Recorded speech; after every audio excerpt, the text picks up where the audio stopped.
K ಈಗ ನಮ್ಮ ಗಿಲ್ಲಿನೇ ಈಗ ಫಸ್ಟ್ ಜಾಸ್ತಿ ಓಟ್ ತಗೊಂಡು ಗೆದ್ದಿರೋದು ಬಿಗ್ ಬಾಸ್ ಅಲ್ಲಿ. ಮತ್ತೆ ಬಡವ್ರ ಮಕ್ಕಳು ಬೆಳೀಲಿ, ರೈತರ ಮಗ ಮುಖ್ಯವಾಗಿ ರೈತರ ಮಕ್ಕಳು ಮುಂದೆ ಬರಬೇಕು ಎಲ್ಲಾತ್ರಲ್ಲೂ. ಈಗ ಯಾಕೆಂದ್ರೆ ಕೆಲವು ರೈತರ ಮಕ್ಳಿಗೆ ಎಣ್ಣೆ ಕೊಡೋದಿಲ್ಲ ಅನ್ನೋ ಲೆಕ್ಕಾಚಾರದಲ್ಲಿ ಇರುವಾಗ ರೈತರ ಮಕ್ಕಳು ಯಾವುದೋ ಒಂದು ದಾರಿ ಹಿಡ್ಕೊಂಡು ಮುಂದುವರ್ಕೊಂಡು ಟ್ಯಾಲೆಂಟ್ ಇರೋರು ಬೆಳ್ಕೊಂಡು ಹೋದ್ರೆ ಏನೋ ಮುಂದಕ್ಕೆ ಅಪ್ಪ ಅಮ್ಮದಿರ್ಗೂ ಒಂದು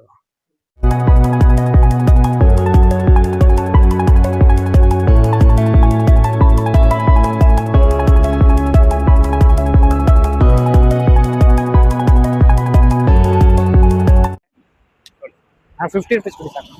ಇಲ್ಲ 50 ರೂಪೀಸ್ ಸಾಕು. ನಾನು ಚಾಲೆಂಜ್ ಸಾಕು ಇಷ್ಟು 50 ರೂಪೀಸ್. ಮಳವಳ್ಳಿಗೆ ಹೋಗೋದಲ್ಲ. ಓಕೆ ಥ್ಯಾಂಕ್ಸ್ ಅಣ್ಣ. ಹುಷಾರಣ್ಣ. ಓಕೆ ಸ್ನೇಹಿತರೆ, ಈಗ ಮದ್ದೂರಿಂದ ಮಳವಳ್ಳಿಗೆ ಹೋಗಕ್ಕೆ